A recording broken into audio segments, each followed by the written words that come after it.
गणेश शारदा चैव सद्गुरु सज्जनस्तथा आराध्य दैवतं गुह्यं सर्वमे रघुनंदन। कृपा कटाक्षाची किरणे मोह समुद्राचे आटणे घडे जय त्या श्री कृष्णे वंदू तया ते श्रीराम। जयांचे करिता स्मरण होय सकल विद्यांचे अधिकरण ते वंदूया श्री चरण श्री गुरूंचे। जय जय रघुवीर समर्थ पांडुरंग हरी वासुदेव हरी पुंडलिक वरदा हरी विठ्ठल। उपस्थित असणाऱ्या सर्व श्रोत्यांना मनपूर्वक वंदन करते। परमार्थ आणि विज्ञान या ग्रंथाच्या आधारे आज कर्म, कर्माचे स्वरूप, कर्माचे प्रकार या गोष्टी पाहण्याचा आपण प्रयत्न करणार आहोत। समर्थ रामदास स्वामींची एक ओवी आहे, आधी ते करावे कर्म, कर्म मार्गे उपासना, उपासका पाविजे ज्ञान येथ संदेह नाही। की साधनेची सुरुवात जी करायची आहे तुम्हाला आम्हाला ती आधी कर्मापासून करायची आहे। कारण स्वस्वरूपाची ओळख होण्यासाठी दोन गोष्टी आधी खूप महत्त्वाच्या आहेत आणि त्या म्हणजे चित्ताची शुद्धी आणि चित्ताची शांती। या दोन गोष्टी आधी आपण कमावल्याशिवाय चित्ताचा चैतन्यात लय म्हणजे स्वस्वरूपाची ओळख किंवा भक्तीच्या भाषेत बोलायचं झालं तर भगवंताची भेट या गोष्टी आपल्याला साधू शकत नाहीत। आणि म्हणून जे कर्म आपल्याला करायचं आहे ते कर्म करत असताना शास्त्रांनी काय सांगितलेलं आहे, संतांनी काय सांगितलेलं आहे त्याचा विचार करून आपल्याला चित्तशुद्धीचं फळ मिळतंय की नाही हा विचार आतल्या आत आपण करायचा आहे आणि त्या पद्धतीने चित्त शुद्ध होत आहे की नाही हे स्वतःच्या ठिकाणी आपल्याला तपासायचं आहे। आता कर्म म्हणजे नेमकं काय आहे तर कर्म आणि क्रिया या दोन शब्द आपल्याला सतत समोर येतात। हे दोन शब्द त्यामध्ये सहज चाललेल्या ज्या शरीराच्या हालचाली आहेत त्यांना साधारण आपण क्रिया असं म्हणतो आणि सहेतुकपणे संकल्पपूर्वक जर एखादी गोष्ट आपण करायची ठरवली तर त्याला कर्म असं म्हणतात। असा या दोन शब्दांमध्ये थोडासा फरक जो आहे तो सांगितलेला आहे की हेतुपूर्वक जे आपण करतो, संकल्पपूर्वक जे आपण करतो त्याला कर्म असं म्हटलेलं आहे। आणि हे जे हेतुपूर्वक संकल्पपूर्वक जे आपल्याला कर्म करायचे आहेत ते कर्म जर आपण निष्काम भावनेने करायला शिकलो तर चित्ताची शुद्धी नावाचं फळ जे आहे ते तुम्हाला आम्हाला प्राप्त होऊ शकतं। आणि ते फळ मिळवण्यासाठी म्हणून कर्म मार्ग म्हणजे नेमकं काय आहे ते समजून घेण्याचा तुम्हाला आम्हाला प्रयत्न करायचा आहे। आता कर्माचे काही प्रकार आपल्या समोर शास्त्रांनी ठेवलेले आहेत। बहुतेक सगळ्यांना आपल्याला ते माहिती आहेत। एक आहे विहित कर्म म्हणजे जे करायला सांगितलेलं आहे शास्त्रांनी, संतांनी, ऋषीमुनींनी किंवा घरातल्या थोरा मोठ्यांनी जे करायला सांगितलेलं आहे ते मनापासून त्याच पद्धतीने करत राहणे याला विहित कर्म असं म्हटलेलं आहे। त्यामध्ये सदाचरण, त्यानंतर थोरा मोठ्यांची सेवा आणि लोककल्याणाची कामे इत्यादी गोष्टी त्यामध्ये समाविष्ट आहेत। त्यानंतर दुसरं जे आहे ते निषिद्ध कर्म सांगितलेलं आहे आणि त्यामध्ये शास्त्रांनी करू नये, अमक्या गोष्टी तुम्ही करू नका असं जे सांगितलेलं आहे त्याला निषिद्ध कर्म म्हटलेलं आहे। आणि ते निषिद्ध कर्म जे आहे ते प्रयत्नपूर्वक टाळायचं आहे। चोरी करू नका, लबाडी करू नका, इतरांना फसवू नका, मद्यपान करू नका, परस्त्री परनिंदा करू नका इत्यादी पद्धतीने ते निषिद्ध कर्म जे आहेत ते आपल्या समोर मांडून ठेवलेले आहे। आता तिसरं जे आहे ते नित्य कर्म की रोज आपण जे करायला पाहिजे, रोज केलं तर त्याचं पुण्य खूप मिळेल असं नव्हे, पण नाही केलं तर पाप मात्र आपल्याला जरूर त्याचं लागतं। आणि म्हणून नित्यकर्मामध्ये आपल्याला स्नान, संध्या, पूजा इत्यादी गोष्टी सांगितलेल्या आहेत। चौथं जे आहे ते नैमित्तिक कर्म, काही विशेष प्रसंगी हे कर्म करायचे असतात। उदाहरणार्थ सत्यनारायणाची पूजा आहे त्यानंतर मार्गशीर्ष महिन्यामध्ये पारणं आहे, या पद्धतीने जे करावे लागतात त्याला नैमित्तिक कर्म असं म्हटलेलं आहे. काम्य कर्म नावाची एक गोष्ट आपल्या समोर आहे की आपल्याला जे भगवंतानी दिलेलं आहे ते आपल्याला कुठंतरी काहीतरी कमी आहे असं वाटतं आणि म्हणून ते अजून प्राप्त व्हावं म्हणून जे आपण करतो, प्रपंचामध्ये काही विशेष लाभ व्हावा आहे त्यामध्ये भर पडावी ह्याच्यासाठी आपण जे काही करतो त्याला काम्य कर्म म्हटलेलं आहे. किंवा आपल्यावरचे संकट टळावेत म्हणून जे काही आपण करतो तेही काम्य कर्मामध्येच मोडतं. नवस बोलणे, दान करणे, उपवास, ठरवून केलेले उपवास म्हणजे 16 सोमवार इत्यादी वगैरे. आता हे काम्य कर्म करत असताना त्यामध्ये आपल्या कामना सहजच त्यामध्ये समाविष्ट झालेल्या असतात, त्यामुळे ते कर्म निष्काम पद्धतीने होऊ शकत नाही. आणि काम्य कर्म म्हणजे कामना मनात धरून ज्या वेळेला आपण देवाविषयी काही कर्म करतो ते जे आहे ते आपल्याला भगवत तत्वापासून दूर नेतं. जो जे वांछील तो ते लाहो या पद्धतीने भगवंत आपल्या मनातली इच्छा पूर्ण करण्यासाठी आपल्याला काही देत राहतो, पण भगवंत मात्र आपल्यापासून दूर राहतो. हा काम्य कर्माचा खूप मोठा तोटा आहे. आणि म्हणून साधकांनी काम्य कर्म जे आहेत ते टाळायचे आहेत, म्हणजे सकाम कर्म जे आहेत ते जाणीवपूर्वक टाळण्याचा प्रयत्न करायचा आहे. त्यानंतर प्रायश्चित्त कर्म सांगितलेलं आहे. कळत नकळत आपल्याकडनं कितीतरी चुकीच्या गोष्टी घडत राहतात, इच्छा नसतानाही त्या आपल्या हातून घडत राहतात. त्यावेळेला जे काही चुकीचं आपल्याकडून घडतं त्याच्यातून आपल्या ठिकाणी पापाची निर्मिती होते असं आपल्याला ज्या वेळेला वाटतं तेव्हा त्या पाप निवृत्तीसाठी जे सांगितलेलं आहे त्याला प्रायश्चित्त कर्म असं म्हटलेलं आहे. मग त्या ठिकाणी व्रत वैकल्ये, यज्ञ याग वगैरे करायला सांगितलेले आहेत किंवा नामस्मरणाच्या साह्याने हे प्रायश्चित्त कर्म जे आहे ते करण्याचा आपण प्रयत्न करावा. पापाच्या क्षालनासाठी असं त्याचं वर्णन केलेलं आहे की त्यासाठी जे करावं लागतं त्याला प्रायश्चित्त कर्म असं म्हटलेलं आहे. आता हे कर्म जे आहेत ते आता बरेच मागे पडल्यासारखे दिसत आहेत. त्याच्यासाठी डॉक्टर काकांनी आपल्या समोर रोजच्या जीवनात आपल्याला जी काही कर्म करावे लागतात त्या कर्मांची एक वर्गवारी दिलेली आहे. त्यामध्ये वैदिक कर्म जे आहेत ते करायला सांगितले. त्यामध्ये स्नान, संध्या, वैश्वदेव, यज्ञ, दान इत्यादी कर्म आम्ही करायचे आहेत. पण सकामता शिरू न देता जर ही आपण व्यवस्थितरित्या केली तर चित्तशुद्धी नावाचं फळ जे आहे ते त्या ठिकाणी आपल्याला प्राप्त होऊ शकतं. त्यानंतर व्यवसाय कर्म सांगितलेलं आहे. त्यामध्ये उद्योग, व्यापार, जे व्यवसाय आपण निवडलेले आहेत ते आणि नोकरी इत्यादी गोष्टी अर्थार्जनासाठी जे आपण निवडलेलं आहे ते करताना त्या प्रत्येक ठिकाणी सुद्धा काही विधी निषेध त्या ठिकाणी सांगून ठेवलेले असतात. त्याचं पालन करत करतच हे व्यवसाय कर्म सुद्धा आम्ही केलं पाहिजे. अन्यथा त्याच्यामध्येही जर सकामता शिरली तर टेबला खालून पैसे यायला सुरुवात होते. आणि मग संतांचं म्हणणं जे आहे, समर्थांनी आपल्याला सांगितलेलं आहे, द्रव्य सूची, आपण जे काही द्रव्य मिळवतो ते शुद्ध स्वरूपात आपल्या घरी आलं तर त्यातून सुख, शांती, समाधान प्राप्त होतं. पण इतरांना लुबाडून जर ते धन आपण कमावलेलं असेल तर कालांतराने ते आपल्याला दुःख देण्याला कारणीभूत होतं. म्हणून व्यवसाय कर्म करत असताना सुद्धा त्याचे जे काही तिथं विधी निषेध सांगून ठेवलेले आहेत, जे नियम घालून दिलेले आहेत त्याप्रमाणेच ते करण्याचा प्रयत्न करावा. तुकाराम महाराज अगदी सोप्या पद्धतीने आपल्याला सांगतात, जोडून या धन उत्तम व्यवहारे. इथं उत्तम व्यवहारेच्या खाली अंडरलाईन करायची. आणि त्यानंतर पण ते सांगतात की उदास विचारे वेच करी, की मी कमावलेली संपत्ती ही माझी एकट्याची नसून त्यामध्ये इतरांचा सुद्धा वाटा आहे हे लक्षात ठेवून ज्या वेळेला त्याचा विनियोग आम्ही करतो त्यावेळेला ते मिळवलेलं धन ते आम्हाला बाधक होत नाही. त्यानंतर सांगितलेलं आहे देहकर्म, व्यायाम, स्वच्छता, त्यानंतर खेळ खेळणे, क्रीडा इत्यादी गोष्टी यामध्ये येतात. तसंच आहार विहार ह्याही गोष्टी यामध्ये येतात. आता हे देहकर्म करत असताना सुद्धा तुझे कारणी देह माझा पडावा हे लक्षात ठेवून या देहाची निगा आम्ही राखली पाहिजे.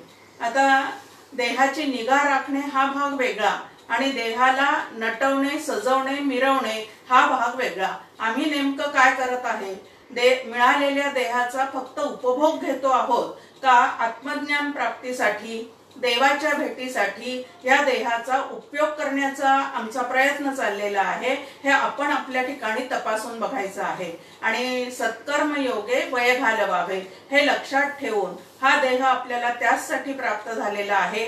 एक आहे भगवंत भेटीसाठी तो आपल्याला मिळालेला आहे, दुसरा आहे भगवंताचं कार्य करण्यासाठी तो आपल्याला उपयोगात आणायचा आहे, आणि तिसरं आहे भगवंताशी एकरूप होण्यासाठी आपल्याला या देहाचा विनियोग करायचा आहे। आपल्या देहाला साधनेसाठी व्यवस्थित वाजवून घ्यावं असं डॉक्टर काका नेहमी सांगतात की या देहाचा उपयोग जो आहे तो ह्या पद्धतीने करावा। नंतर कर्तव्य कर्म नावाची एक गोष्ट आपल्या समोर ठेवलेली आहे।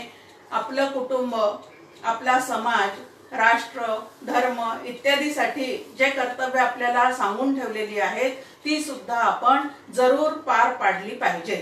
हा देह फक्त माझ्या एकट्यापुरता मला मिळालेला नसून तो इतरांच्या कामी सुद्धा पडला पाहिजे हे लक्षात ठेवून परोपकार वृत्ती जी आहे ती अंगी बाणवून आपण या देहाचा या समाजासाठी, कुटुंबासाठी उपयोग केला पाहिजे। तो फक्त माझ्या एकट्याचाच आहे असा ज्या वेळेला भाव मनामध्ये निर्माण होतो त्यावेळेला इतरांसाठी, सेवेसाठी, झिजवण्यासाठी सुद्धा आमचं मन तितकं मोठं राहत नाही, कारण तो माझ्या एकट्याचा आहे, मी माझ्यासाठी तो वापरणार आहे हा विचार आम्हाला इतरांची सेवाही करू देत नाही आणि कर्तव्य कर्म सुद्धा व्यवस्थित करू देत नाही। नंतर आपल्या समोर ठेवलेलं आहे ते अध्यात्म कर्म, आणि त्या अध्यात्म कर्मामध्ये ध्यान, आत्मचिंतन, श्रवण, गुरुपूजा इत्यादी गोष्टी समाविष्ट केलेल्या आहेत। आणि हे करत असताना मार्गदर्शनासाठी गुरुचरणी बसावे, संतासवे वैसता असं आपल्या समोर ज्ञानेश्वरीमध्ये सांगितलेलं आहे, किंवा समर्थांनी सुद्धा भूदेव संतासी सदा नमावे असं सांगितलेलं आहे की भूतलावरील संत जे आहेत ते भगवंताचीच रूप आहेत, म्हणून त्यांच्या मुखातून भगवंत आपल्याला काही आज्ञा देत आहे त्याचं पालन करत करत आपण जर पूर्ण आयुष्य व्यतीत करण्याचा प्रयत्न केला तर आपला देह, आपला जन्म सार्थकी लागण्यासाठीच जे काही बळ आहे ते आपल्याला प्राप्त होतं। आणि म्हणून अशा पद्धतीचे जे कर्म आहेत ते करून आपण अंतःकरणाची शुद्धी करून घ्यावी। आता आपलं अंतःकरण हे सगळे कर्म करत असताना शुद्ध होत आहे की नाही हे तपासण्यासाठी सुद्धा डॉक्टर काका 3-4 वाक्य आपल्या समोर ठेवतात की एखादं कर्म केलेलं असताना मी असं केलं नसतं तर बरं झालं असतं, असं जी काही रुखरुख मला एखादं कर्म केल्यानंतर लागत असेल तर समजायला हरकत नाही की ते जसं करायला पाहिजे तसं न करता काहीतरी चुकीच्या पद्धतीने माझ्याकडून घडलेलं आहे, हे मी केलं असतं तर बरं झालं असतं असं ज्या वेळेला दुसऱ्यांदाही मनात येतं त्याही वेळेला तिथं कुठंतरी काहीतरी आपण कमी केलेलं आहे ही भावना आपल्या मनामध्ये असते। आणि कुठून मला अशी बुद्धी झाली असा सुद्धा एक विचार आपल्या मनामध्ये येतो, तर कुठून बुद्धी झाली याचं उत्तर जे आहे ते तुकाराम महाराजांनी देऊन ठेवलेलं आहे। संचित तैसी बुद्धी उपजे मनामध्ये, की जे काय संचितात आपण करून ठेवलेलं आहे त्यानुसार आपल्याला प्रेरणा मिळत राहतात, त्या वासनेनुसार आलेल्या प्रेरणाप्रमाणेच जर आपण वागत राहिलो तर ते कर्म कदाचित चुकीचं होऊ शकतं। म्हणून वासनांनी ज्या प्रेरणा दिलेल्या आहेत त्या सुद्धा प्रेरणा तपासून घेऊन संत संगतीमध्ये त्या शुद्ध करून घेऊन मग आपण आपल्या वाटेला आलेलं कर्म जे आहे ते चोखपणे बजवावं, म्हणजे अंतःकरण आपलं शुद्ध होत आहे की नाही हे आपल्याला तपासता येतं। दुसरं शास्त्राने आपल्या समोर ठेवलेलं आहे की शुद्धाला शुद्धाची ओढ लागते। जर अंतःकरण आपलं खरोखरी शुद्ध झालेलं असेल तर अत्यंत शुद्ध विमल असं एक तत्व आपल्याला शास्त्राने सांगून ठेवलेलं आहे, त्याला शास्त्राच्या भाषेमध्ये ब्रह्म असं म्हणतात आणि त्यालाच भक्तीच्या भाषेमध्ये भगवंत असं म्हणतात। मग त्या भगवंताची भेटीची ओढ चित्ताला लागलेली आहे का, किंवा जीव ब्रह्म ऐक्य होऊन राहावं असं आता वाटायला लागलेलं आहे का, माझ्या ठिकाणचा जीवभाव जो आहे तो कमी व्हावा असं मला आता वाटतंय का, हे जर आतमध्ये स्फुरण होत असेल तर समजायला हरकत नाही की आमचं चित्त जे आहे ते आता शुद्ध व्हायला सुरुवात झालेली आहे। म्हणून या कर्माद्वारे आपल्याला नेमकं काय करायचं आहे तर आपल्या चित्ताचं शुद्धीकरण करायचं आहे। चुकीचं कर्म करून ठेवल्यामुळे खूप लेप लागलेला आहे आणि म्हणून शुद्ध कर्म करून तो जो लागलेला लेप आहे तो घासून पुसून काढण्याचा प्रयत्न याला साधना असं म्हणतात। अशी साधनेची एक नवीन व्याख्या या ठिकाणी आपल्या समोर येऊन जाते।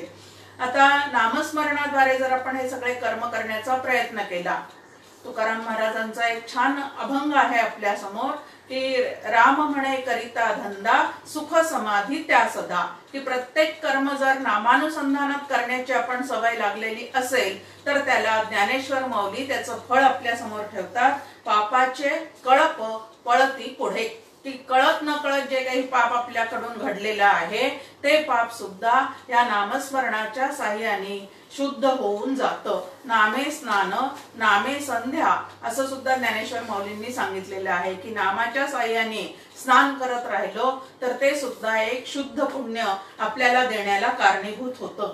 डॉक्टर काका गमतीने सांगतात की ज्या वेळेला आपण स्नान करतो त्यावेळेला जर नाट्यगीत किंवा पिक्चरचे गीत गात गात अंगावर पाणी घेतलं तर त्याला अंघोळ असं म्हणतात। आणि जर आपण संतांची गाणी गुणगुणत किंवा गंगेश्च यमुने चैव असं म्हणत म्हणत जर आपण अंगावर पाणी घेतलं तर त्याला स्नान असं म्हणतात, असं डॉक्टर काका सोप्या भाषेत आपल्याला समजून सांगतात। त्यानंतर कर्माचे मुख्य 3 प्रकार आपल्या समोर ठेवलेले आहेत। संचित, प्रारब्ध आणि क्रियमाण असे कर्माचे 3 प्रकार आहेत।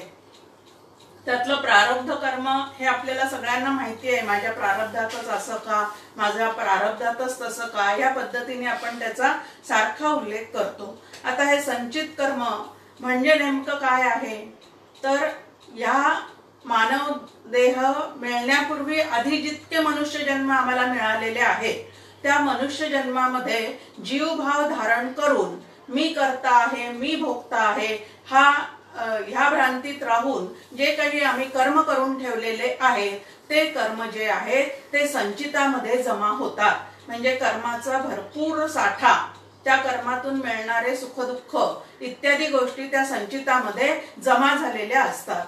आणि प्रारब्ध कर्म म्हणजे नेमकं काय आहे तर आत्ता भोगासाठी जो आम्हाला देह मिळालेला आहे, म्हणजे संचितात साठलेली जी फळं आहेत त्यातली काही फळं फलोन्मुख झाल्यानंतर म्हणजे फल देण्यासाठी योग्य झाल्यानंतर तो देह जो आम्हाला आत्ता सद्यस्थितीत मिळालेला आहे त्याला प्रारब्धातून मिळालेला देह असं म्हणतात। आणि मग सुख आणि दुःख या दोन्हीचेही भोग आमच्या समोर या ठिकाणी येऊन उभे राहतात। आता हे प्रारब्ध कर्म जे आहे ते कोणी करून ठेवलेलं आहे? भगवंत सुख देत नाही आम्हाला किंवा दुःखही देत नाही। आता हे कर्माचे प्रकार आणि विशेषतः प्रारब्ध कर्म जर व्यवस्थित आम्ही समजून घेतलं तर इतरांच्या नावाने होणारा आरडाओरडा आणि भगवंताविषयीची तक्रार सुद्धा आमची पूर्णपणे थांबून जाते। आणि या दोन्ही गोष्टी थांबल्यामुळे आमच्या चित्ताला सहज शांतीचा अनुभव येऊ शकतो। अन्यथा कर्म मी करते, माझं अपेक्षित एक फळ असतं आणि भगवंतानी प्रत्येक कर्माला ठेवलेलं एक नियोजित फळ आहे।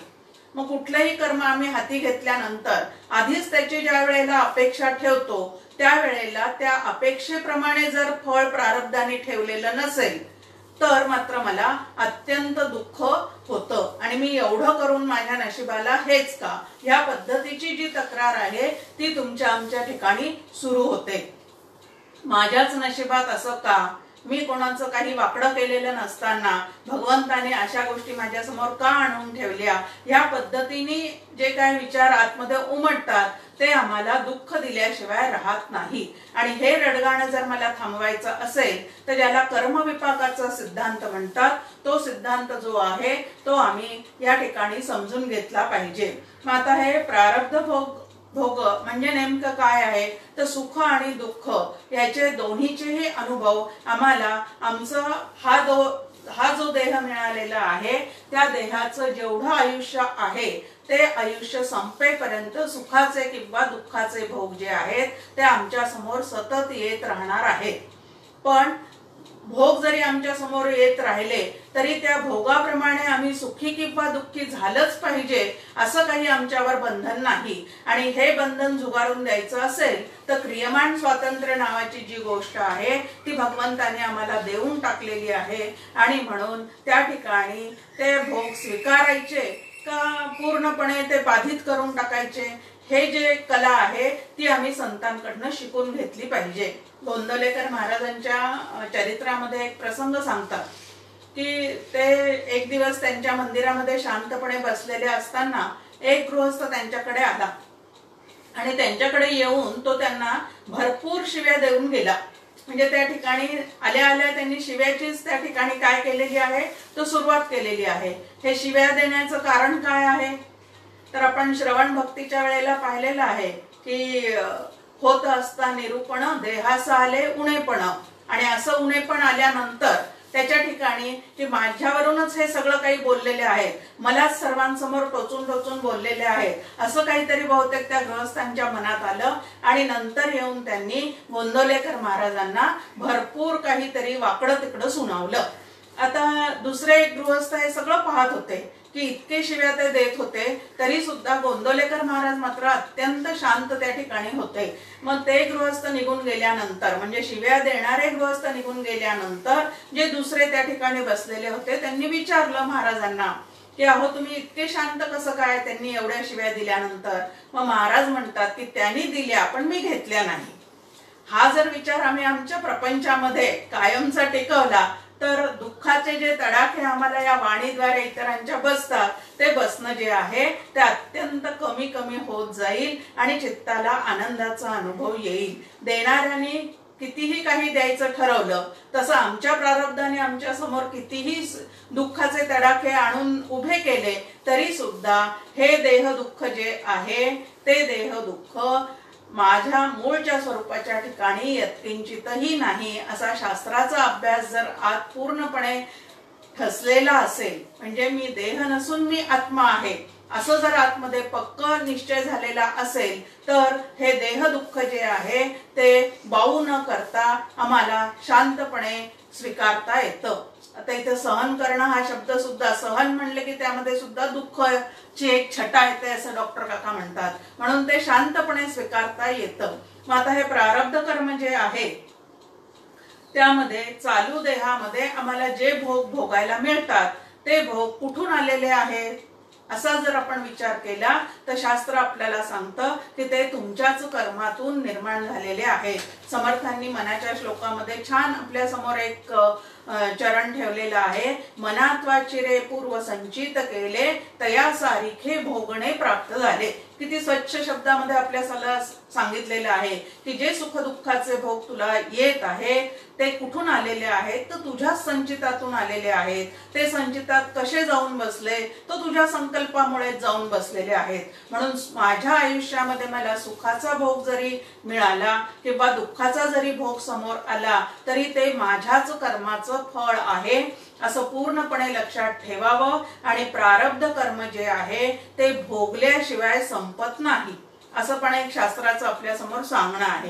की प्रारब्धाचे भोग भोगल्याशिवाय संपत नाहीत। सगळ्या संतांना सुद्धा एवढं नामस्मरण करत असून, एवढं भगवंताची सेवा करत असून प्रत्येकाला देह दुःखाला सामोरं जावंच लागतं। हे आपण पाहिलेलं आहे की आता समर्थांना दम्याचा विकार होता, त्यानंतर डोंगरे शास्त्रींना शेवटी कॅन्सर झाला होता असं म्हणतात, रामकृष्ण परमहंसांना सुद्धा कॅन्सर झालेला होता। मग हे जे देह दुःख आहे ते सगळं देह दुःख प्रारब्धाने समोर आलेलं असतं। देह म्हटला की त्याला या गोष्टी चिकटलेल्याच असतात, त्यामुळे त्या दुःखांचा बाऊ न करता त्यांचा बाध करता आला की दिसत असताना सुद्धा, जाणवत असताना, त्याच्या वेदना अंतःकरणाला जाणवत असताना सुद्धा हे सगळं चाललेलं आहे ते स्थूल सूक्ष्म देहाच्या ठिकाणी चाललेलं आहे। पण हे दोन्ही देह जे आहेत हे माझं स्वरूप नसून या दोन्ही देहाच्या आतमध्ये असणारं चैतन्य नावाचं तत्व हे माझं मूळचं स्वरूप आहे। ते माझ्या श्री गुरूंनी मला दाखवलेलं आहे, म्हणून मला त्याच्याशी ऐक्य पावायचं आहे। आणि त्या चैतन्याचा या कुठल्याही कर्माशी यत्किंचितही संबंध नाही। चैतन्याच्या सत्तेवर देहाच्या माध्यमातून जीवाकडनं अनेक प्रकारचं कर्म जरी घडत असलं तरी सुद्धा त्या चैतन्याला या कर्माचा किंवा कर्मातून निर्माण होणाऱ्या सुखदुःखाचा यत्किंचित सुद्धा लेप लागत नाही, कारण ते मुळातच अकर्ता आहे आणि असं जे तत्व आहे ते माझं स्वरूप आहे असं लक्षात ठेवलं की या सर्व दुःखांचा बाध करता येतो आणि या दुःखांवर मात सुद्धा करता येते। म्हणजे देहाच्या स्तरावर ते दुःख जरी अनुभवाला येत असलं तरी मानसिक शांती ढळू न देता याचा सगळा आम्हाला काय करता येतो तर बाध करता येतो। म्हणून प्रारब्धाने सुख दुःख समोर येणार आहेत। माझ्या प्रारब्धाने मला अनेक नातेवाईक अवतीभोवती असणार आहेत, त्यातले काही नातेवाईक जे आहेत ते माझ्या सुखाचं फळ देण्यासाठी माझ्याकडे आलेले आहेत आणि काही नातेवाईक जे आहेत ते माझ्या दुःखाचं फळ देण्यासाठी आलेले आहेत। म्हणजे दुःखाचं फळ देणारे आहेत, त्यांची वाणी कठोर असेल, त्यांची नजर माझ्याकडे पाहताना कठोर असेल, पण हे माझ्या कर्माचं फळ आहे हे जर कायमचं मी लक्षात ठेवलं तर त्यांच्या विषयी अंतःकरणामध्ये द्वेष निर्माण होणार नाही, तिरस्कार निर्माण होणार नाही आणि पुढचा जो स्फोट व्हायचा आहे तो स्फोट न होता आमचा संसार जो आहे तो आम्हाला व्यवस्थितरित्या पूर्ण करता येईल। आणि आता प्रारब्ध विचार हे सगळे अशा पद्धतीने लक्षात घेतले तर अंतःकरणातली सहनशक्ती सुद्धा तुम्हाला आम्हाला वाढवता येते आणि सहनशक्ती जितकी जास्त त्याला आपल्या समोर तितिक्षा असं म्हटलेलं आहे। साधन चतुष्टय संपन्नता त्याच्यामध्ये तितिक्षा नावाची एक गोष्ट सांगितलेली आहे समाधी षटकामध्ये आणि ही तितिक्षा म्हणजे कुरकुर न करता तक्रार न करता आपला परमार्थ सिद्धीला जाण्यासाठी अंगी बाणवलेली सहनशक्ती, सहजतेने प्रत्येक गोष्ट स्वीकारण्याची अंगी बाणवलेली एक प्रकारची शक्ती। आणि ही जर आम्ही अंगी बाणवलेली असेल तर आम्हाला आमचा प्रपंच सुद्धा अत्यंत शांत चित्ताने करता येईल। डॉक्टर काका नेहमी एक महत्वाचं असं साधकांना, प्रापंचिक साधकांना एक वाक्य सांगत असतात की आहे त्या परिस्थितीमध्ये आहे त्या माणसांमध्ये राहून आपल्याला आपला आत्मस्वरूपाचा प्रवास पूर्ण करायचा आहे। त्यामुळे माणसांना सोडून देऊन किंवा त्यांचा त्याग करून असा या ठिकाणी मनामध्ये विचार सुद्धा येता उपयोगाचा नाही की त्यांना सांभाळत आता घरात राहून सुद्धा अलिप्ततेने आपल्याला राहता येऊ शकतं आणि ती कला जी आहे ती जर साधकांनी अंगी बाणवलेली असेल तर आहे त्या कुटुंबामध्ये राहून आपला परमार्थाचा प्रवास जो आहे तो आपल्याला निश्चितच पूर्ण करता येतो। पण त्यासाठी क्रियमान स्वातंत्र्य जे आहे त्याचा व्यवस्थित विचार तुम्ही आम्ही केला पाहिजे। आता हे संचित, प्रारब्ध कर्म आणि क्रियमान कर्म असे जे तीन आपल्या समोर सांगितलेले आहेत। वर्षभराचं आपण धान्य साठवून ठेवतो त्याला संचित कर्म असं समजायचं। त्यानंतर आठवडाभर पुरेल एवढं त्यातून गहू काढून घेतो आणि त्याची कणिक दळून आणतो, ते काय आहे आपल्या ठिकाणचं तर प्रारब्ध कर्म आहे। आणि त्या कणकेतल्या रोज जेवढ्या पोळ्या करायच्या आहेत तेवढे 4 चमचे कणिक त्यातून काढून घेतो आणि त्याच्या प्रत्यक्षात पोळ्या करतो, त्याला क्रियमान कर्म असं म्हटलेलं आहे। ह्या पद्धतीने संचित काय, प्रारब्ध काय किंवा क्रियमान काय या तिन्हींचाही संबंध कर्माशी आहे। कर्म जे आहे ते देहाकडून होतं, त्या देहाच्या आतमध्ये जो जीवात्मा आहे त्याच्या ठिकाणी जर जीवभाव धारण केलेला असेल आणि संकल्प सहेतुकपणे त्याचे जर हे कर्म चाललेले असतील म्हणजे मी देह आहे या बुद्धीतून, देहबुद्धीतून जर त्याचे सगळे कर्म चाललेले असतील तर त्याचा लेप लागतो। पण देहबुद्धीचा त्याग करून ज्यांनी आत्मबुद्धी विकसित केलेली आहे त्याच्या ठिकाणी योग्य कर्म करून सुद्धा, भव्य दिव्य कर्म करून सुद्धा कर्ता करविता परमेश्वर आहे असं ज्यांनी पूर्ण लक्षात ठेवलेलं आहे त्याला कुठल्याही कर्माचा लेप लागत नाही। सकळ करणे जगदीशाचे तेथे कवित्वची काय मानुषाचे असं समर्थ आपल्या समोर एक प्रश्न उपस्थित करतात की संपूर्ण दासबोध ग्रंथ लिहून झाल्यानंतर इतकी सुंदर त्याची मांडणी केल्यानंतर, सुंदर असे वैचारिक रत्न त्यामध्ये पूर्णपणे ओवून ती 200 समासाची मालिका पूर्ण केल्यानंतर सुद्धा समर्थ त्याचं श्रेय स्वतःकडे घेत नाही, तर म्हणतात हे सगळं कोणाचं आहे, तर ईश्वराचं आहे, त्यांनी ते माझ्याकडनं करून घेतलेलं आहे. मग त्याचं कर्तृत्व सुद्धा ते ईश्वराकडे देतात. मग त्याच ग्रंथातल्या एखाद्या ओवीवर जर आम्ही प्रवचन करत असू तर त्या ठिकाणी ते कर्तृत्व आपलं कसं काय होणार आहे, ते कोणाचं आहे, तर ते सुद्धा समर्थांचं आहे, ते रामाचं आहे. असा भाव ठेवून ज्या वेळेला आपण जीवन व्यतीत करतो त्यावेळेला कर्माचा लेप न लागता आपण काय तर या जन्म मरणाच्या चक्रातून पूर्णपणे सुटू शकतो. आता कर्माचा लेप लागला तर जन्म मरण आपल्या पाठीमागे लागलेलं आहे. आणि तुकाराम महाराज प्रश्न विचारतात की किती वेळा जन्मा यावे, किती भावे फजित. ती कर्मातून वासना निर्माण होते, वासना शिल्लक राहिली तर परत जन्माला यावं लागतं. मग आता कर्म करत असतानाच ते निर्लेप करण्याची जी कला आहे ती संतांकडनं जी आहे ती तुम्ही आम्ही शिकून घेतली पाहिजे. आणि त्याच्यासाठी एक छान दृष्टांत आपल्या समोर आहे की डांबरी रस्ता करत असताना ते रोलर रस्त्यावरून फिरत असतात. आता ते डांबर जे आहे ते समोरच्या मोठ्या चाकाला चिकटू नये म्हणून तिथले जे मजूर असतात ते त्याच्यावर काय करतात, तर सारखं पाणी मारत असतात, त्या चाकावर सारखं पाणी मारत असतात. आणि पाणी मारून तो त्या डांबरावर ज्या वेळेला फिरतं त्यावेळेला डांबर खाली पक्क बसतं, पण त्या चाकाला मात्र यत्किंचितही चिकटत नाही. कशामुळे चिकटत नाही, तर ते ओलं केल्यामुळे. तसं भगवंताच्या भक्तीने जर अंतःकरण ओलं करून आमचा प्रपंच चाललेला असेल तर आम्हाला कुठल्याही कर्माची बाधा निर्माण होत नाही आणि ते कर्म आम्हाला अजिबात चिकटत नाही. दुसरा एक दृष्टांत नित्याच्या आपल्या सवयीतला आहे की जर आपल्याला लोणी काढायचं असेल तर लोणी काढण्यापूर्वी आपण ती रवी जर ओली करून घेतलेली असेल तर ती त्या लोण्याने पूर्णपणे बरबटल्यासारखी होत नाही, तर ती लोणी काढून सुद्धा ते त्या रवीला अजिबात चिकटत नाही. तसं भगवंताच्या प्रीतीने प्रेमाने जर माझं अंतःकरण ओलं झालेलं असेल तर या कर्माचा लेप आमच्या चित्ताला लागत नाही. आणि कर्माचा लेप न लागता ज्या वेळेला कर्म करण्याची युक्ती आम्हाला प्राप्त होते त्यावेळेला हळूहळू नैष्कर्म्य सिद्धी नावाची एक खूप मोठी जीवनमुक्तांची एक सिद्धी आपल्या समोर ठेवलेली आहे की भव्य दिव्य कर्म करत आहेत,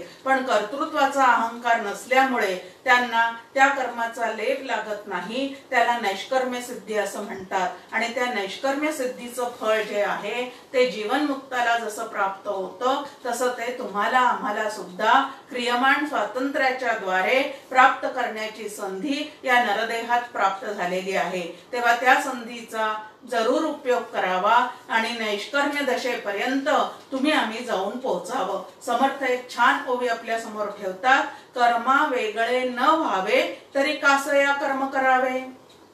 कर्तृत्वाचा अहंकार जर तुम्हाला टाकता येत नसेल तर मग तुम्ही कर्मच करू नका, त्याच्यापेक्षा न केलेलं बरं असं समर्थांचं या ठिकाणी म्हणणं. कर्मा वेगळे न व्हावे याचा अर्थ कर्म करू नका असं सांगत नाहीये, तर कर्म तर जरूर करायचे आहेत. ते कर्मयोगाच्या पद्धतीने प्रकृतीकडून चाललेले आहेत हे लक्षात ठेवून करायचं आहे.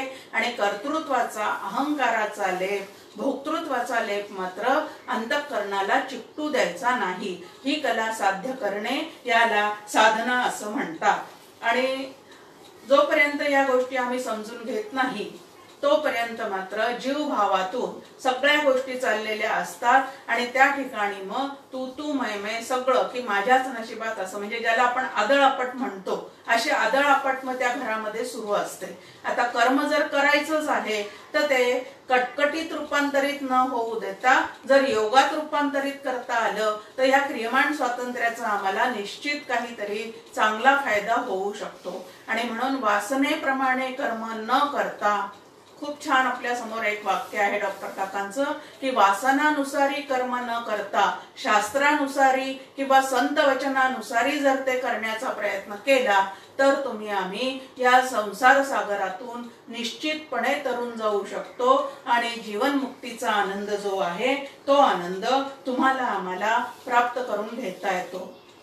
सुखे संतोषानं यावे, दुःखे विषादानं भजावे, लाभा लाभ न आणावे मना माझे। की सुख दुःख नावाचं एक खूप मोठं द्वंद्व आहे आणि त्या द्वंद्वाला आम्हा प्रापंचिकांना सारखं सामोरं जावं लागतं। आता या द्वंद्वानी आमचा पराभव करावा का आम्ही त्या द्वंद्वाला ओळख होऊन त्याला बाधित करावं? क्रियमाण स्वातंत्र्य आम्हाला काय सांगतं? तर आम्ही त्याला ओळखून त्याचा बाध करावा असं या ठिकाणी आपल्या समोर मांडणी आहे की या कर्माच्या माध्यमातून की कर्म करणारा कोण आहे, करविता कोण आहे, त्या फळाचा संबंध नेमका काय आहे, जे काही सुखदुःखाचे फळ मला मिळत चाललेले आहेत ते फळ मला भगवंत देतो आहे का माझ्या कर्मातूनच ते मला मिळतात? तर उत्तर त्याचं आहे की जैसे ज्याचे कर्म तैसे फळ देतो ईश्वर। आता हा अभंग आपल्याला पाठ आहे पण तो जोपर्यंत आपण आपल्याला लावून घेत नाही तोपर्यंत भगवंताविषयीची तक्रार काही थांबत नाही आणि मग उपासना करून प्रार्थना करून सुद्धा तक्रारखोर जितका शिष्य आहे किंवा तक्रारखोर जो भक्त आहे त्या भक्ताची तक्रार ऐकून त्याला पाहिजे ते भगवंत देतो पण त्याच्यापासून मात्र तो दूरच राहतो। आणि म्हणून आपण काय करायचं आहे तर शास्त्रशुद्ध पद्धतीने संत सांगतात त्या पद्धतीने विधी निषेध सगळे समजून घेऊन क्रियमाण स्वातंत्र्याचा वापर करून हे कर्म करण्याचा तुम्ही आम्ही प्रयत्न केला पाहिजे। आता जेवढे संचितातील कर्म परिपक्व झालेले आहेत ते सगळे या देहाच्या आयुष्यापर्यंत तुम्हाला आम्हाला भोगावी लागणार आहेत पण ते भोगत असताना आत्मरूप मीशी त्याचा यत्किंचितही संबंध नाही। कुठलंही कर्म करत असताना आपण लक्षात घ्यायचं आहे की व्यावहारिक दृष्ट्या जे काही कर्म तुम्ही आम्ही करतो त्यामध्ये निमित्त मात्र भवय सव्यसाची हे लक्षात ठेवायचं आहे आणि पारमार्थिक दृष्ट्या लक्षात ठेवायचं आहे की मी मूळचा कर्ता आहे। या दोन गोष्टी लक्षात ठेवून ज्या वेळेला आपण जीवन व्यतीत करू त्यावेळेला या कर्म बंधनातून सुटण्याची जी कला आहे ती तुम्हाला आम्हाला निश्चितपणे प्राप्त होऊ शकते। आता दुसरा एक महत्त्वाचा मुद्दा या ठिकाणी आलेला आहे आणि तो म्हणजे प्रयत्न आणि प्रारब्ध या दोन्हीमध्ये काय श्रेष्ठ आहे। जर प्रारब्धाने सगळे सुख दुःख आम्हाला प्राप्त होणार आहे तर मग प्रयत्न करायची काय गरज आहे? पण सगळे संत जर आपण पाहिले तर ते प्रयत्नवादी आहेत। यत्न तो देव जाणावा असं समर्थ सुद्धा आपल्याला सांगतात आणि प्रयत्नावर समर्थांची अतिशय काय आहे तर निष्ठा आहे। प्रयत्न हाच देव आहे असं ते आपल्याला या ठिकाणी समजून सांगत आहेत। समर्थांची अजून एक ओवी आहे आणि त्या ओवीमध्ये समर्थ म्हणतात की प्रयत्न तो आधी झाला म्हणून या थोर प्रारब्ध प्रकार आईलीकडे।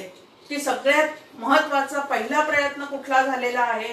जो ईश्वराकडून झालेला आहे। ईश्वराकडूनच या सृष्टीची रचना झालेली असल्यामुळे पहिला प्रयत्न त्यांनी केलेला आहे आणि मग त्या सृष्टी रचनेनंतर त्यातले जीव जे आहेत ते वेडवाकडं कर्म करून जीव भावातून कर्म करून मग त्यांनी स्वतःसाठी प्रारब्ध निर्माण केलेलं आहे। मग प्रयत्न आधी श्रेष्ठ आहे आणि प्रारब्ध मात्र त्याच्या अलीकडचं आहे म्हणून प्रारब्धापेक्षा सुद्धा प्रयत्न श्रेष्ठ आहे।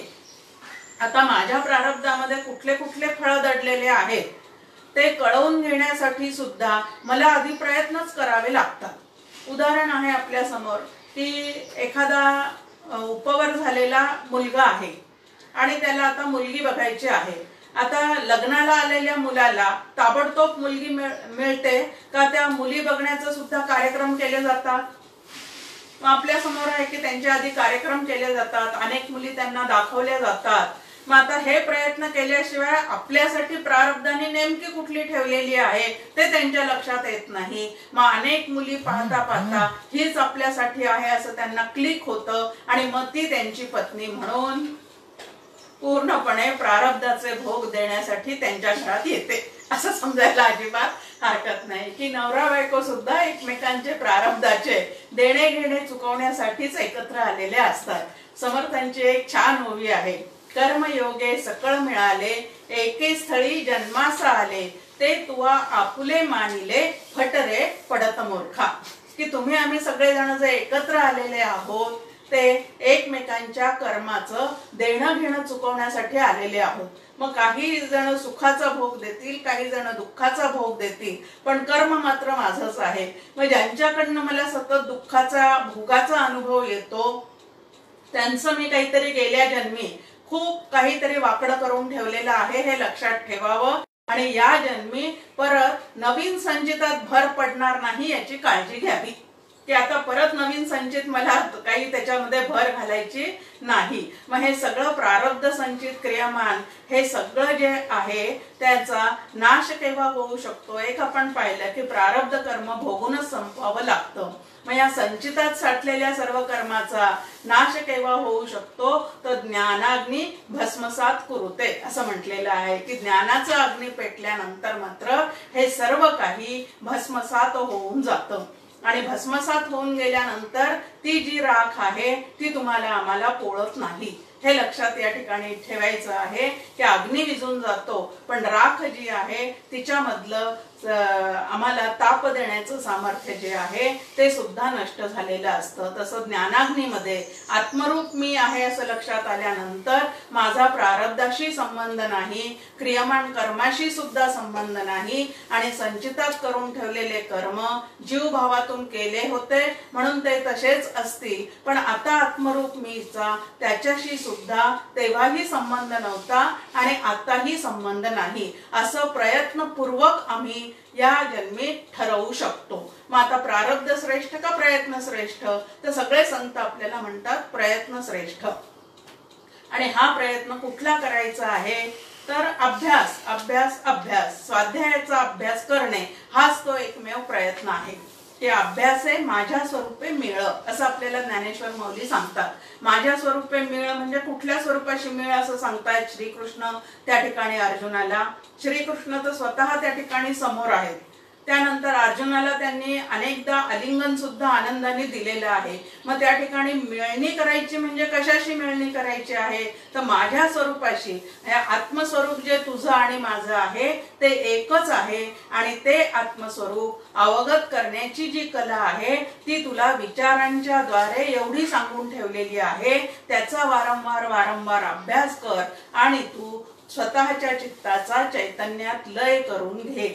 हा अभ्यास त्या ठिकाणी सांगितलेला आहे. मग आता प्रारब्धापेक्षा प्रयत्न श्रेष्ठ आहेत आणि यथायोग्य प्रयत्न केल्यानंतर जे फळ मिळतं ते प्रारब्धाने मिळतं असं म्हणण्याची पद्धत आहे. तेव्हा माझ्या प्रारब्धात असेल तर होईल, माझ्या प्रारब्धात असेल तसं घडेल असं म्हणण्यापेक्षा यथायोग्य व्यवस्थित जाणकारांकडनं सगळ्या चौकशी करून घेऊन माहिती करून घेऊन या जीवनामध्ये प्रयत्न करण्याचा प्रयत्न करावा आणि त्यानंतर जे काही प्राप्त होईल ते भगवंताची इच्छा म्हणून शांतपणे स्वीकारलं की त्यालाच शरणागती असं म्हणतात. आणि जितकी शरणागती आपली वाढेल तितकी सर्वच गोष्टीची तक्रार जी आहे ती भगवंताजवळची एकदम कमी होऊन जाईल. तक्रारखोर शिष्य असणं हे काही बरोबर नाही. तर भगवंत जसं ठेवील जैशी स्थिती आहे तैशा परीर आहे, संचित तू पाहिले कौतुकाचे. या पद्धतीने आपल्या समोर या ठिकाणी मांडणी आहे की समर्थांची अजून एक ओवी की रेखा तितुकी पुसून जाते असं समर्थ म्हणतात. की आता प्रारब्धाच्या या रेखा भविष्य वगैरे आपण दाखवतो ते आपल्याला काहीतरी सांगतात पण ह्या हातावरच्या रेषावरून जे काही भविष्य आपल्या समोर ठेवतात त्या हातावरच्या रेषा सुद्धा आपल्या बदलू शकतात. कशामुळे? तर प्रयत्नामुळे. आणि ह्या पद्धतीने प्रयत्न हा जास्ती करायला शिकलं पाहिजे. यत्न तो देव जाणावा, प्रयत्न वाळूचे कण रगडिता तेलही गळे. ह्या पद्धतीची संतांची कितीतरी वचनं या दृष्टीने आपल्या समोर आहेत. मग आता प्रयत्न करायचा तर कुठला करायचा आहे? प्रयत्नांची दिशा सुद्धा योग्य असली पाहिजे. ती प्रयत्नांची दिशा जर चुकलेली असेल तर एवढे प्रयत्न करून सुद्धा माझ्या नशिबात हेच का, ही जी तक्रार आहे, हा जो आरडाओरडा आहे करण्याचा कल जो आहे तो जास्तीत जास्त तुमच्या आमच्या ठिकाणी असला पाहिजे. आणि तो जर नसेल तर हे कर्मबंधनातून तुम्ही आम्ही कधीही सुटू शकणार नाही। आता कर्माचा सिद्धांत जो आहे तो भगवंताने आमच्या समोर कशा पद्धतीने मांडलेला आहे, त्याच्या संकल्पातून सृष्टी निर्माण झाली। ही सृष्टी निर्माण केल्यासाठी सृष्टी निर्मितीनंतर भगवंतानी प्रत्येकाची अन्न पाणी ह्याची व्यवस्था करून ठेवलेली आहे आणि ही घडी अशीच चालू राहावी म्हणून त्यांनी प्रत्येकाला काही यज्ञ नेमून दिलेले आहेत। भगवद्गीतेचा तो विषय आहे आपल्या समोर त्या ठिकाणी की तुम्ही जर तुमच्या वाटेला आलेले यज्ञ कर्म व्यवस्थित करत राहाल तर तुम्हाला काहीही कमी पडणार नाही।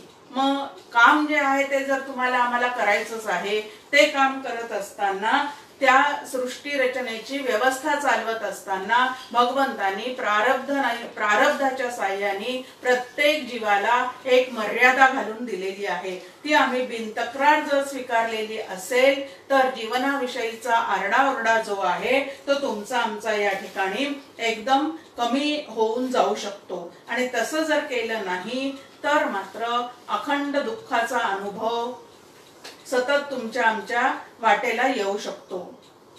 कबीर तेरा पुण्य का जब तक हो भंडार तब तक अवगुण माफ है करो गुनाह हजार। ती आता पुण्य कशामुळे साचतं, पाप कशामुळे साचतं, सकाम पुण्य केलं तर त्याची प्राप्ती काय आहे, निष्काम पुण्य केलं तर त्याची प्राप्ती काय आहे, या सगळ्या गोष्टी जर आम्ही व्यवस्थित जाणून घेतल्या तर आम्हाला जीवन जगण्यासाठी त्याचा निश्चितच उपयोग होतो। अन्यथा ह्यात काय पडलेलं आहे त्यात काय पडलेलं आहे असाच जर विचार सातत्याने चालू राहिला तर आम्हाला आमच्या कर्माला सुद्धा वळण लावता येत नाही। आता एक आपल्या समोर दृष्टांत आहे, सिग्नल बसवलेले असतात रस्त्यावर। आता हे सिग्नल बसवण्यामागचं कारण काय आहे की आडवे उभे सगळे वाहन चालक जे आहे ते इकडून तिकडं जात असतात। सिग्नल पाहून जर त्यांना थांबता आलं आणि पुढे जाता आलं तर ऍक्सिडेंट जे आहेत ते कमी होतात, अपघात जे आहेत ते कमी होतात। पण सिग्नल तोडूनच जर प्रत्येकाने जायचं ठरवलेलं असेल तर अपघाताशिवाय दुसरा काही त्या ठिकाणी प्रकार घडणार आहे का? अजिबात नाही। तसं स्वर्ग नरक नावाचे सुद्धा सिग्नल आमच्या समोर या धर्मशास्त्राने ठेवून दिलेले आहेत की तुम्ही असं वागाल तर तुम्हाला स्वर्गात जाता येईल, असं वागाल तर तुम्ही नरकामध्ये जाल। मग या कर्म करताना आम्ही सावध राहावं म्हणून स्वर्ग नरकाच्या कल्पना आमच्या समोर मांडून ठेवलेल्या आहेत।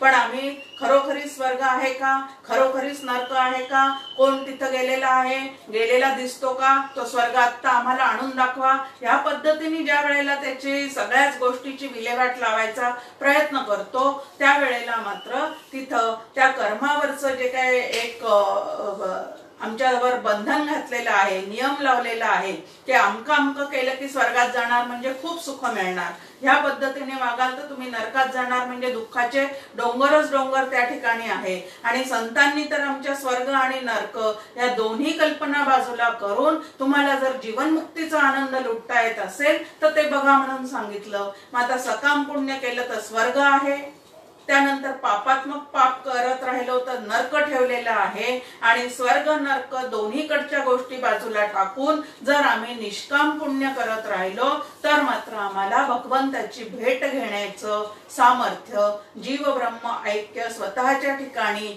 अनुभवण्याचं सामर्थ्य आम्हाला प्राप्त होणार आहे। तिकडं जर आम्ही व्यवस्थित लक्ष दिलं तर आम्हाला क्रियमाण स्वातंत्र्याच्या द्वारे योग्य प्रयत्न करून जन्म मरणाचे फेरे नक्की थांबवता येतात आणि जन्म मरणाचे फेरे थांबवून आम्हाला जीवन मुक्तीचा म्हणजे जोपर्यंत आमचं आयुष्य आहे तोपर्यंत अत्यंत आनंदाने सुखदुःखाचे भोग बाधित करून आनंदाने जगण्याची जी कला आहे ती तुम्हाला आम्हाला या सगळ्या विचारांनी काय करता येते तर पूर्णपणे प्राप्त करून घेता येते।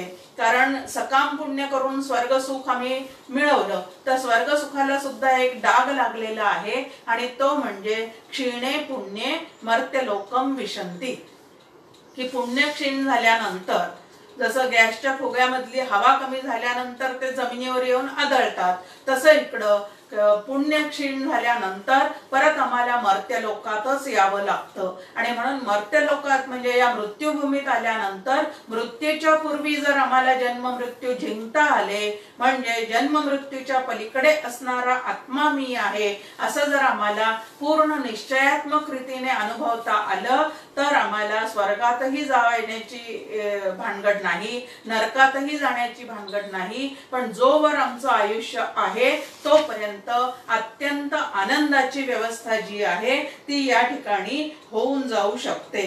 आणि म्हणून प्रयत्नाला अत्यंत सगळ्या संतांनी महत्व दिलेलं आहे की प्रारब्धाच्या नावाने आरडाओरडा करण्यापेक्षा त्याच्यातून सुटण्याचे जे विचार आहेत. आता महत्वाचं आहे की या ठिकाणी प्रयत्न कुठला करायचा आहे तर विचार विचार आणि विचार, शास्त्रशुद्ध विचार करून करूनच आम्हाला या सुखदुःखाच्या प्रारब्ध भोगाच्या पलीकडे जाता येण्याची व्यवस्था शास्त्राने करून ठेवलेली आहे.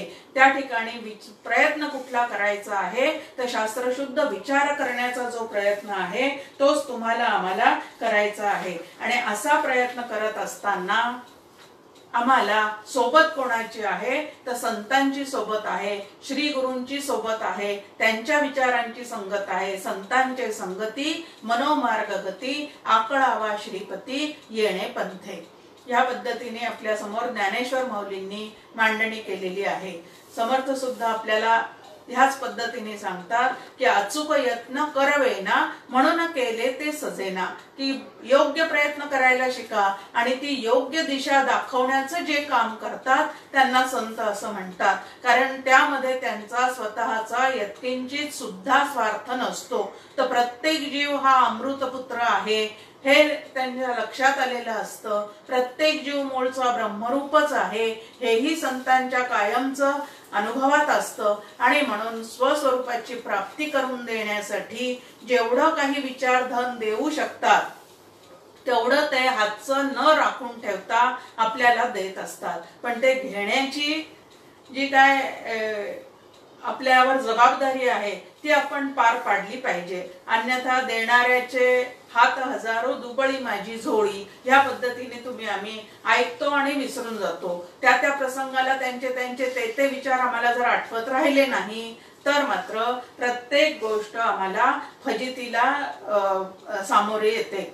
विद्या उदंडची शिकला परी प्रसंग मान चुकतची गेला, तरी मग तये विद्येला कोण पुसे. की जी आम्ही अवगत केलेली विद्या आहे संतांकडनं, जी ब्रह्मविद्या आहे, अध्यात्म विद्या आहे, पराविद्या आहे, ती अवगत करून घ्यावी. त्याला समर्थ सद्विद्या असं म्हणतात. ही सद्विद्या जितकी जास्त आम्ही आतमध्ये मुरवू जिरवू आणि ती व्यवहारामध्ये उपयोगाला आणू तितकं आम्हाला या ठिकाणी आनंदाचं जे फळ आहे ते मिळणार आहे. मग इथं म्हटलेलं आहे की निष्काम कर्म याला परमार्थामध्ये अगदी महत्वाचं असं स्थान आहे की सकाम उपासनेचं सकाम कर्माचं फळ काय आहे, निष्काम कर्म आणि त्याचं फळ काय आहे. तर निष्काम कर्माचं फळ चित्तशुद्धी आहे आणि चित्तशुद्धी ही आत्मज्ञानाची पूर्वतयारी आहे. आणि पूर्वतयारी जितकी जास्त असेल तितकं पुढच्या गोष्टी ज्या आहेत त्या उत्तम तऱ्हेने करता येतात. आणि म्हणून पूर्वतयारी म्हणून चित्ताची शुद्धी अत्यंत महत्वाची आहे. आणि ती शुद्ध कर्म करून कर्माचा सगळा सिद्धांत लक्षात घेऊन जर आम्ही ते करत राहिलो तर चित्तशुद्धीचं जे फळ आहे ते तुम्हाला आम्हाला नक्की प्राप्त होऊ शकतं. आता मुलांना सांभाळताना सुद्धा निष्काम पद्धतीने त्यांचे काय करावी तर जडणघडण करावी. पण सारखं त्यांना सांगू नये मला तुझ्याकडनं कुठली अपेक्षा नाही असं बोलून दाखवायचं काही कारण नाही. पण त्यांच्या प्रति निरपेक्ष भाव जर आम्ही ठेवला तर पुढे चालून ते आम्हाला सांभाळतील की नाही, मग वृद्धाश्रमात टाकतील का, या पद्धतीच्या काळजीने आधीच आमचं चित्त व्याकुळ होणार नाही. मग पुढे जसं तर कर्मयोगे सकळ मिळाले हे कायमचं लक्षात ठेवायचंय की कर्मयोगे सकळ मिळाले की त्या कर्माच्या माध्यमातून आम्ही जे करून ठेवलेलं आहे त्याचंच फळ मुलांच्या रूपाने आमच्या समोर आहे, त्याचंच फळ पतीच्या रूपाने आमच्या समोर आहे, त्याचंच फळ पत्नीच्या रूपाने आमच्या समोर आहे. आणि म्हणून सगळ्यात महत्वाचं या संसारात अत्यंत सुखी व्हायचं असेल तर एक प्रयत्न जरूर केला पाहिजे. तो म्हणजे आम्ही एकमेकांविषयीच्या ज्या काही मानस प्रतिमा करून ठेवलेल्या आहेत त्या मानस प्रतिमा चित्तातून काढून टाकायच्या आणि वास्तव जे आहे ते स्वीकारायचं. कारण मानस प्रतिमा जितक्या जास्त आतमध्ये तो आदर्शवादातच असतं की आणि असं असावं त्याने तसं असावं, ह्याच्यापेक्षा सुद्धा संत आपल्याला शिकवतात आपण कसं असावं ते आधी नक्की करा, आपण तसं वागण्याचा प्रयत्न करा, म्हणजे या कर्म कचाट्यातून आपली निश्चित सुटका करून घेता येईल. आणि म्हणून सगळ्यामध्ये श्रेष्ठ प्रारब्धापेक्षा सुद्धा प्रयत्न आहे आणि प्रयत्नाने माणूस आनंद रूप होऊ शकतो. चित्ताचा गमावलेला आनंद तो निरपेक्ष जितका जास्ती होईल तितका त्याचाच त्याला त्याच्या ठिकाणी अनुभवता येईल. आणि ह्यासाठी हा सगळा अभ्यास आहे. जय जय रघुवीर समर्थ.